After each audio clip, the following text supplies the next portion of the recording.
20-22-23 दिन ऐसे हो गए होंगे जब से आंचल बैंगलोर गई है, तब से शायद मैं आज बना रही हूँ। कितनी जल्दी समय बीतता है।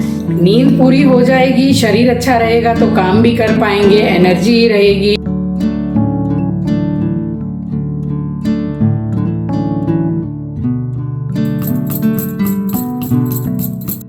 स्वागत करती हूँ आप सभी का आपके अपने चैनल द लाइफस्टाइल टेल्स में। आप अपना इतना कीमती वक्त निकाल कर मुझसे मिलने आते हैं, व्लॉग देखने आते हैं, उसके लिए आप सभी का दिल से आभार प्रकट करती हूँ। ये वाली खिड़की में, चिंकी वाला रूम है ये वाली खिड़की में चिड़िया घर बना रही है। बिचाली होती है ना, बिचाली, उसको ला के और कपड़े सुखाने की जो रॉड है उस पर डाल के घर बनाने की कोशिश कर रही है, मगर उस पर कहाँ से घर बन जाएगा। वो तो मतलब फिसलना है और डेली उस पर कपड़े सूखते हैं। कंटिन्यूसली मैं देख रही हूँ 2 चिड़िया हैं और घर बनाने की कोशिश कर रही है।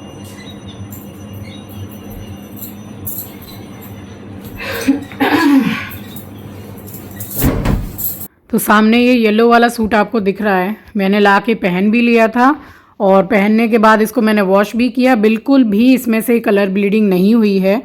तो मैंने नंबर तो शेयर किया था स्क्रीन पर, तो आप में से किस किस ने ऑर्डर किया कमेंट सेक्शन में बताइएगा, क्योंकि ये सूट बहुत ही अच्छा है। मुझे एक्चुअली उन्होंने जैसे ही ये सूट पैकेट में से खोल के निकाला, बस मैंने बोला कि ये साइड में रख दीजिए, ये मैं लूँगी। और मैंने अपने साइज़ से एक साइज़ बड़ा ही लिया है। ये हाई नेक भी नहीं है, बट फिर भी मुझे एकदम ढीला ढाला कपड़ा पहनना अच्छा लगता है। तो सूट का जो मैं क्वालिटी बोलूँ तो वो तो बहुत ज़्यादा अच्छी आई है। तो कपड़े सारे सूख गए थे, मगर एक दिन पहले दोपहर में मैं लेटी हुई थी और अचानक से बारिश आई तो हल्के से गीले हो गए। तो यही कपड़े थे 4-5, बस मैंने इनको बेड पे डाल दिया सूखने के लिए। आज शैम्पू कर लिया है मैंने। मंडे पूजा में भी टाइम बहुत ज़्यादा लगता है और मंडे को शैम्पू करना नॉट पॉसिबल, तो इसलिए आज ही कर लेती हूँ। और मंडे को बस नहा धो के तैयार होके मंदिर में पूजा कर लेती हूँ।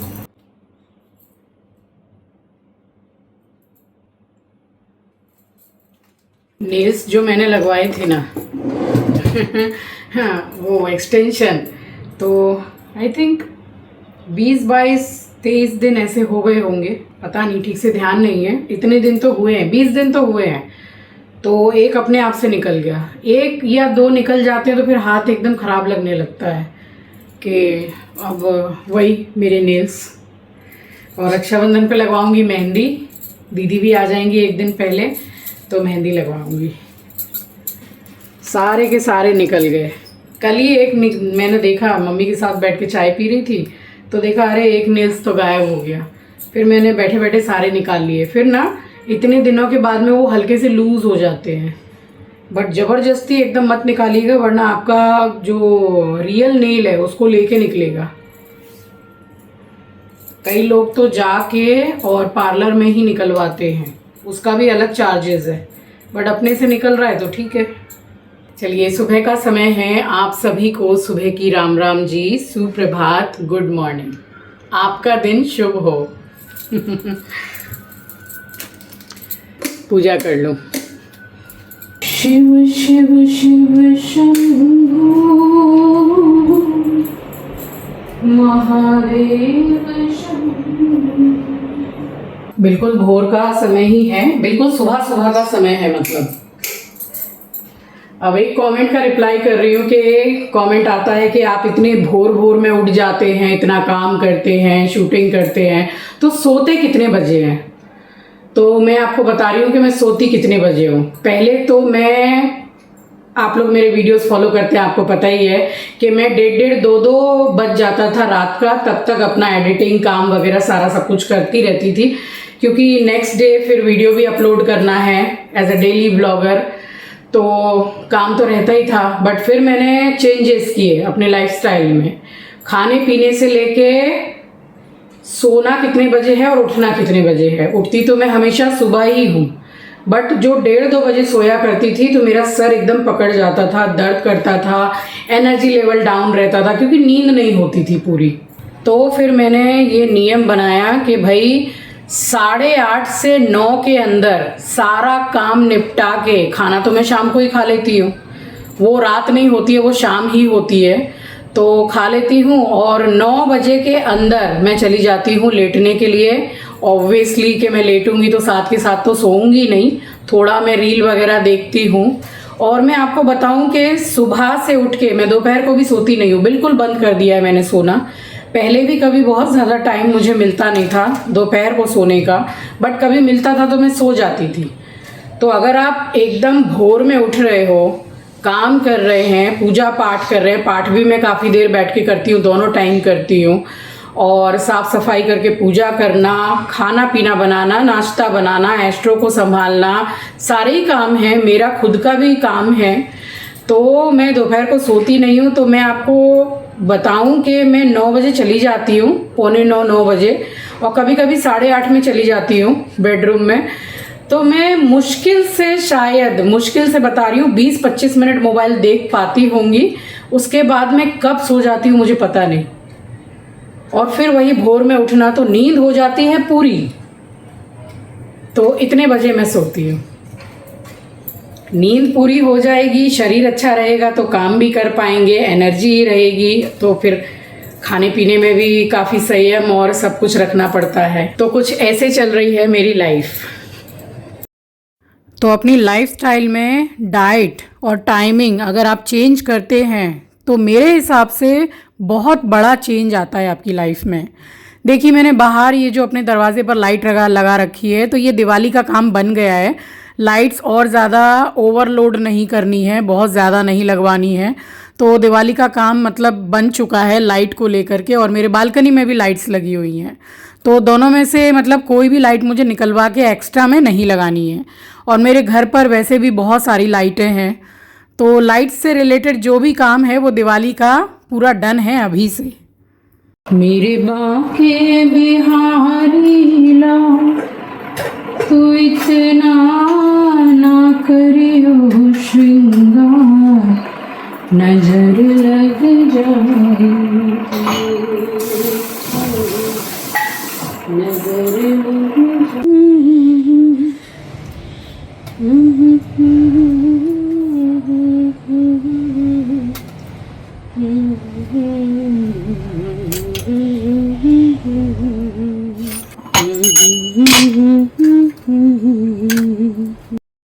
कभी कभी तो बेलपत्र ऐसा आ जाता है कि एक भी चढ़ाने लायक नहीं रहता है, कहीं से कटा फटा रहता है, तो वो मैं वैसे ही नहीं चढ़ाती हूँ।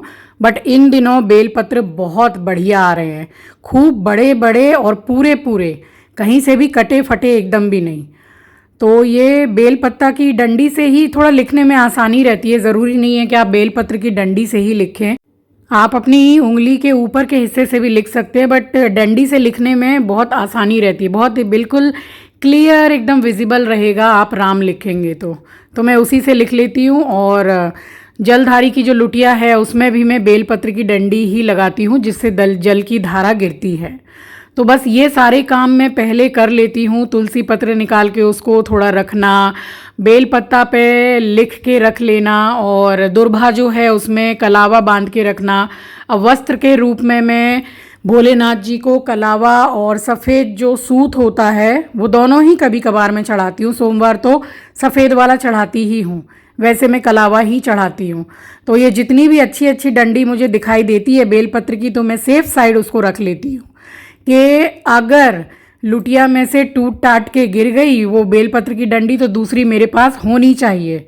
तो इसलिए मैं 4-5 तो अपने पास ड्रॉर में रखती ही हूँ।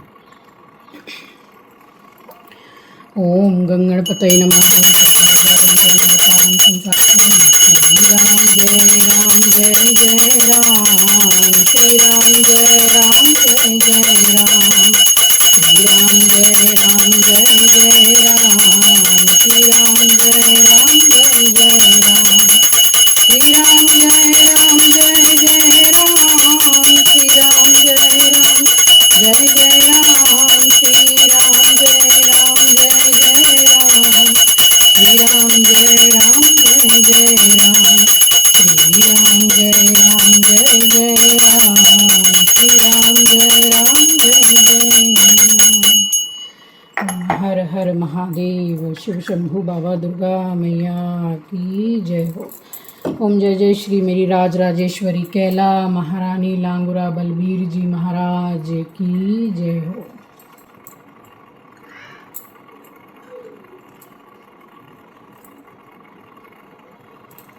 आप सभी दर्शन कर लीजिए। आप लोगों की एकदम डिमांड रहती है कि मैं दर्शन कराऊं। देखिए थोड़े से फूल भी अगर आ जाते हैं ना तो मंदिर कितना सुंदर लगने लगता है।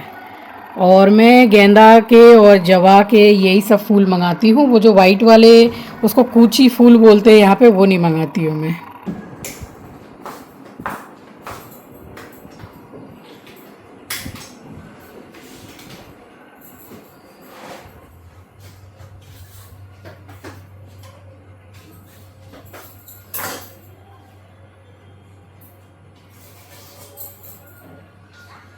आज बहुत ज़्यादा दिनों के बाद मैं बना रही हूँ। जब से आंचल बैंगलोर गई है तब से शायद मैं आज बना रही हूँ सोयाबीन का कीमा। आंचल को सोयाबीन बहुत ज़्यादा पसंद है, इसलिए मैं थोड़ा मतलब बनाती रहती थी। आज मंगाया है मैंने सोयाबीन का कीमा। एकदम सिंपल वे में रेसिपी आपको शेयर कर रही हूँ। इसमें आप जितनी मर्जी उतनी आप वेजिटेबल्स डालिए अपनी पसंद की। बहुत हेल्दी है, एकदम कम ऑयल में बना रही हूँ और मसाले तो क्या ही ज़्यादा डलेंगे, थोड़े ही डलेंगे। सबसे पहले एक बार बॉईल कर रही हूँ सोयाबीन को। एक बार बॉईल करके 2-3 मिनट उसको ऐसे ही पकने दूंगी, उसके बाद पानी से वॉश कर लूँगी उसको। राशन में मेरे ज़्यादातर सामान जितने भी हैं उनको मैं फ्रीज़र में ही स्टोर करती हूँ। बहुत लंबे समय तक एकदम फ्रेश बने रहते हैं। इनफैक्ट मसाला और दाल का पैकेट भी बिल्कुल सही रहते हैं, कोई कीड़ा मकोड़ा कुछ नहीं पड़ता उसमें। सोयाबीन को कभी भी आप बॉईल करें, फिर चाहे ये सोयाबीन कीमा हो या फिर सोया चंक्स हो, उसमें थोड़ा सा नमक ज़रूर से डालिए। फीका फीका नहीं लगता है, खाने में अच्छा लगता है। और अगर सोयाबीन को थोड़ा फ्राई करके खाते हैं या हल्के तेल में सौते करके खाते हैं तो भी नमक डाल के बॉईल कर लीजिए, तो ऊपर से कच्चा नमक डालने की ज़रूरत नहीं पड़ेगी। 2-3 मिनट इसको ऐसे ही बॉईल होने दूंगी, उसके बाद में निकालूंगी। मैं इसमें सिर्फ मटर डाल के बनाऊंगी। सब्जियां आज मेरे पास काफ़ी सारी हैं क्योंकि आज सब्जी वाले भैया बैठे भी थे तो मंगा भी लिए। बट ये वाला सोयाबीन का कीमा मुझे मटर डाल के अच्छा लगता है।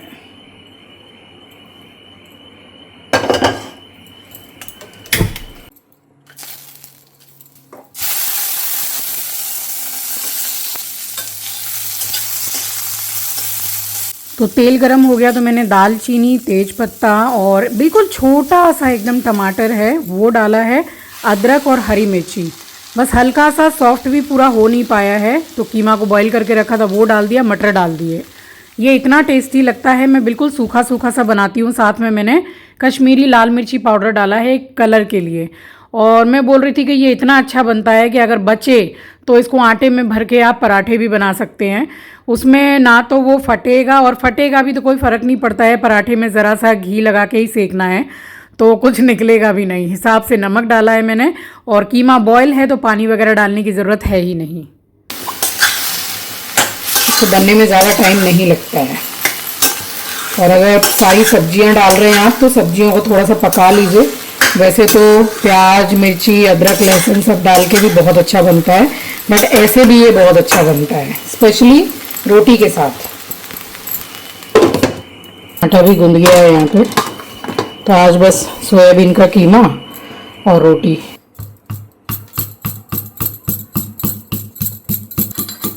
अब जैसे अभी आंचल घर पे है नहीं तो नवरात्रे या सावन का समय होता है तो ज़्यादातर मेरा समय मंदिर के काम में ही जाता है। जैसे अभी दिया वगैरह मैंने उठा लिया, अब लगे हाथ में जलधारी को भी चेक करूँगी।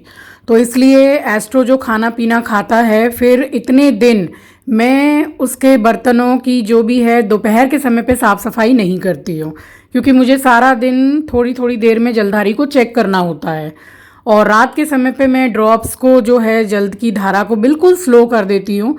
उसके बाद मैं आराम से एस्ट्रो को खाना पीना देती हूँ, उसकी पूरी जगह साफ़ करती हूँ जहाँ वो खाता है, बर्तन साफ़ करती हूँ, क्योंकि सुबह जब मैं फिर भोर में नहा के मंदिर में आती हूँ तो इस हिसाब से मैं जल की धारा को स्लो करती हूँ कि उसमें लुटिया में पानी रहता है, ख़त्म नहीं होता है। तो बस यहाँ देखिए थोड़ी देर में सोफ़ा में बैठी हूँ, इसको थोड़ा प्यार किया है, जब मैं बैठती हूँ तभी मेरे पास आता है वो। और बन गया है तो इसमें गरम मसाला डाला है, थोड़ा सा देसी घी डाल रही हूँ, ऑयल भी मैंने इसमें बहुत कम डाला था। घी ऑप्शनल है, आपको अगर लगे तो डाल सकते हैं, वैसे इससे टेस्ट अच्छा आता है। और उसके बाद मैंने इसमें हरा धनिया डाल दिया तो कीमा बन के हो गया रेडी। और यहाँ चाय भी बन के हो गई रेडी और मम्मी आ गई। देखिए अब आप लोग अपनी पसंद बताइएगा मुझे कमेंट सेक्शन में। मुझे ऐसा लगता है कि मम्मी सूट में ज़्यादा अच्छी लगती हैं। मम्मी की हाइट भी बहुत अच्छी है, और हाइट की अगर बात करूं तो आंचल मम्मी से भी 1.5 इंची लंबी है।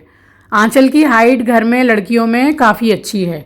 तो आंचल है 5'5", और मम्मी की भी बहुत अच्छी है। साड़ी में तो अच्छी लगती हैं मम्मी, बट मुझे सूट में ज़्यादा अच्छी लगती हैं मम्मी। और पहले से शरीर भी ठीक हो गया है मम्मी का, तो सूट में जमता है एकदम। तो बस यहाँ बैठ के चीयर्स करके चाय पी ली है। उसके बाद में काफ़ी देर के बाद मैं किचन में आई हूँ और फटाफट से मैंने रोटियाँ बनाई है। अब ऐसा है कि मैं गिन के रोटियाँ नहीं बनाती हूँ कि मैं हूँ तो खाली 2 रोटी मैं अपने लिए ही बनाऊँ। मैं हमेशा 3-4 रोटी ज़्यादा ही बनाती हूँ। और मेरी जो हाउस हेल्पर है वो निकलती है, तो कभी कभार मैं रोटी में गुड़ रख के थोड़ा घी डाल के ऐसे मैं दे देती हूँ कि गऊ माता को खिला देना, या थोड़ी रोटी दे देती हूँ मैं हाथ में कि नीचे कोई कुत्ता दिखे तो उसको खिला देना। तो 2-4 रोटियाँ घर में हमेशा बढ़ा के बनानी चाहिए। ये गिन गिन के रोटियाँ घर में कभी नहीं बनानी चाहिए। अरे रखी रहेगी तो बाद में काम में आ जाएगी, मगर गिन के तो मत बनाओ। तो मैं जो करती हूँ वो आपके साथ शेयर कर रही हूँ। तो यहाँ पे मैंने कम से कम 6-7 रोटियाँ बनाई हैं। आटा भी गूंद के रख दिया था सुबह ही मैंने।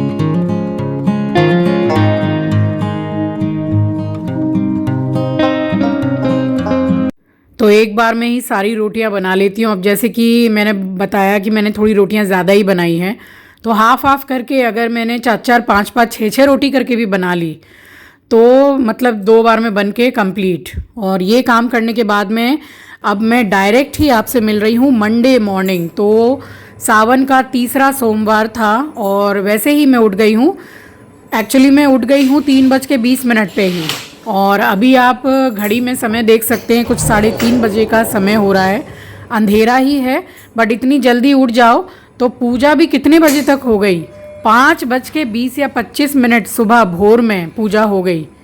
तो कितनी अच्छी बात है ना, एकदम अपने लिए समय भी मिलता है। फिर मैं चाहूँ तो 3 घंटा बैठ के पाठ कर सकती हूँ। उसके बाद आराम आराम से बाबा की भोग थाली भी बन जाएगी। सिर्फ उठने भर की देर रहती है, आलस तो लगता है। बात बिल्कुल सच है कि आलस लगता है सुबह उठने से, मगर उठ जाओ तो बहुत सारे नहीं, एक्चुअली सारे ही काम बन जाते हैं और बहुत समय भी मिलता है। दोपहर को आप आराम कर सकते हैं लेट के, इतना समय आपको मिल जाएगा। तो बस एक्वागार्ड से मैंने 2 गिलास पानी लिया है, और पानी के साथ में मैंने कुछ भी नहीं लिया है।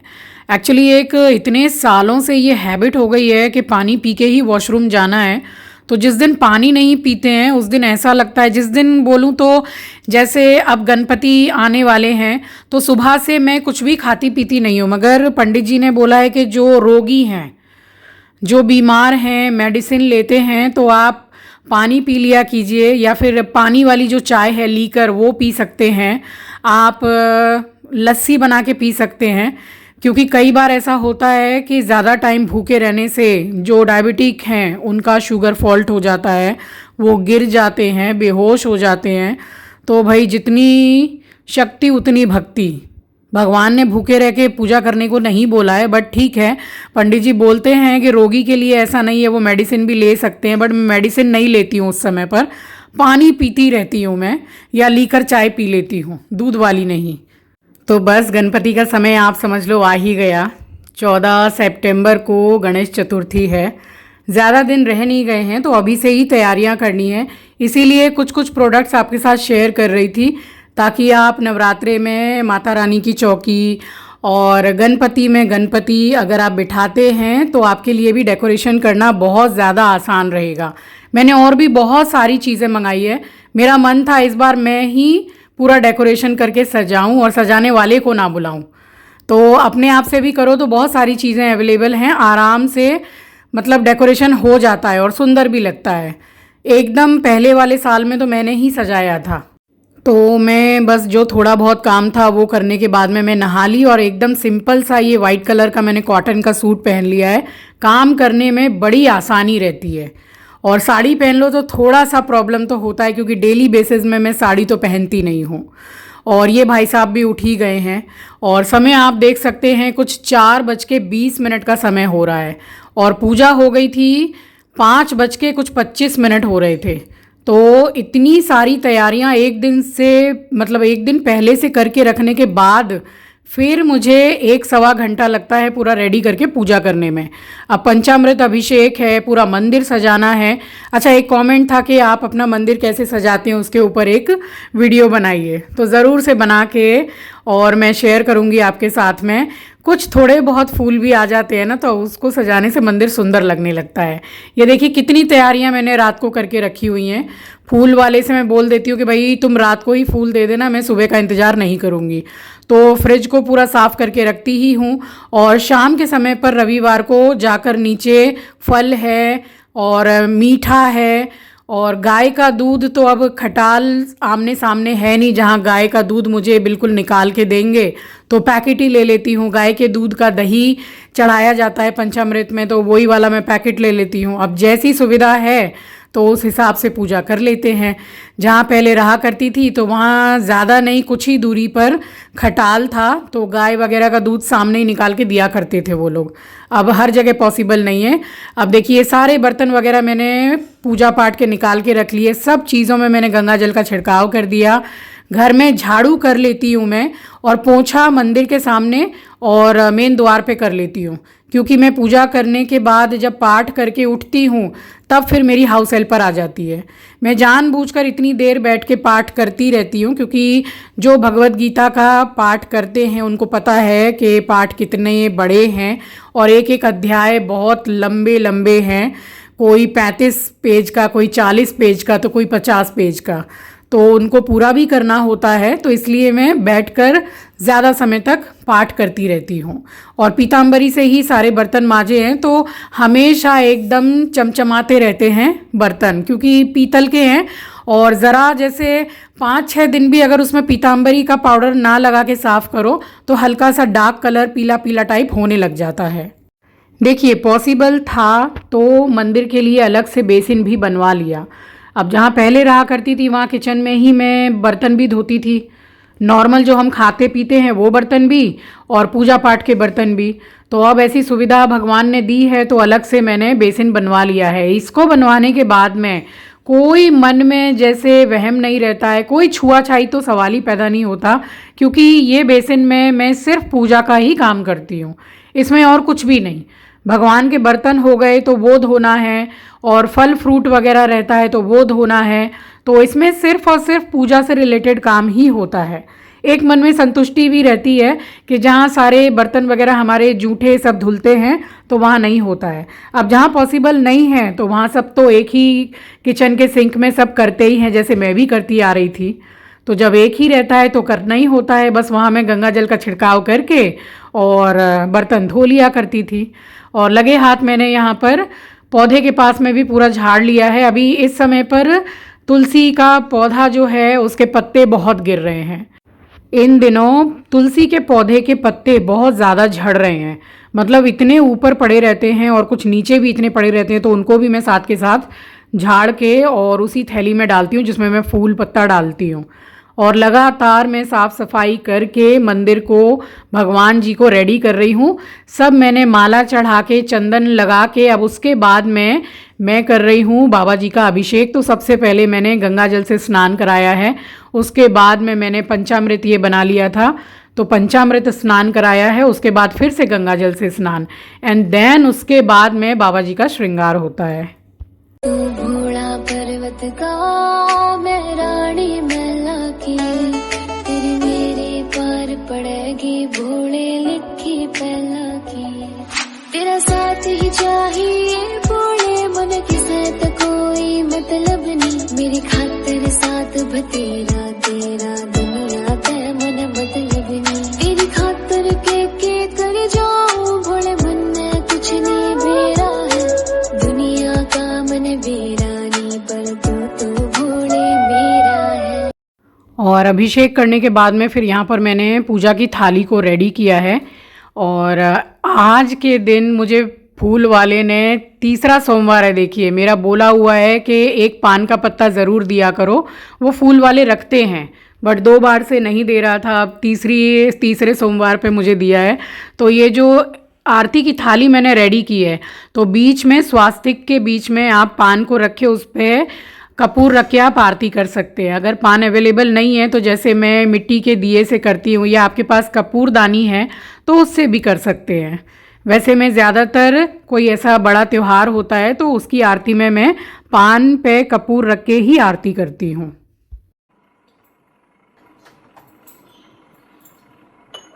ओम गंगणपतये नमः। ओम कर्पूर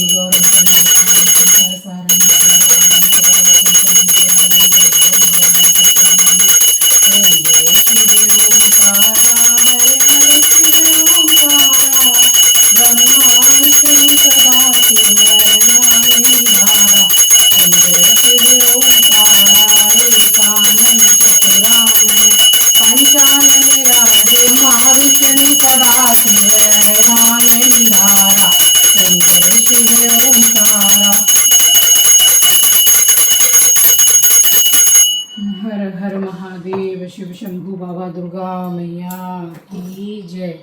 ओम जय जय श्री मेरी राज राजेश्वरी कैला महारानी लांगुरा बलबीर जी महाराज की जय। तो यहाँ हो गई बड़े ही सुख शांति से सुबह की पूजा संपन्न।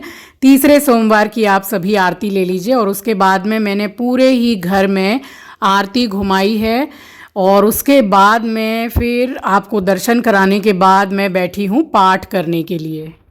तो इतनी जो सजावट आप देख रहे हैं ना, इसको करने में अच्छा खासा समय लगता है। बिल्कुल नीट एंड क्लीन, कहीं पर भी जैसे कुछ भी ऐसा वैसा फूल पत्ता नहीं पड़ा हुआ है, बिल्कुल बढ़िया से सजाया हुआ है, तो समय लगता है। देखते देखते सावन का तीसरा सोमवार आ गया, कितनी जल्दी समय बीतता है। चलिए आप सभी को 2026 सावन के तीसरे सोमवार की हार्दिक हार्दिक शुभकामनाएं। भगवान गौरी शंकर आप सभी को स्वस्थ रखें, सुरक्षित रखें, खूब लंबी उम्र करें आप सबकी।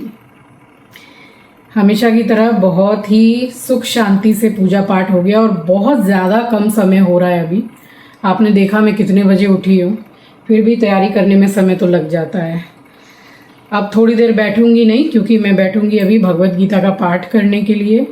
उसके बाद थोड़ी देर बैठ के ज़रा रेस्ट करूंगी 15-20 मिनट, फिर बाबा की भोग थाली बनाऊंगी। पाठ करने में टाइम लगता है। सो ये था मेरा सोमवार स्पेशल व्लॉग। आई होप कि आपको पसंद आया होगा। चैनल पर नए हैं, पहली बार विज़िट किया है, तो चैनल को सब्सक्राइब ज़रूर कीजिएगा, और शेयर करना तो बिल्कुल भी मत भूलिएगा। मिलूंगी आपसे नेक्स्ट व्लॉग में। तब तक के लिए अपना ख्याल रखिए, अपनों का ख्याल रखिए। Thank you for watching guys. Love you, take care, bye bye. हर हर महादेव।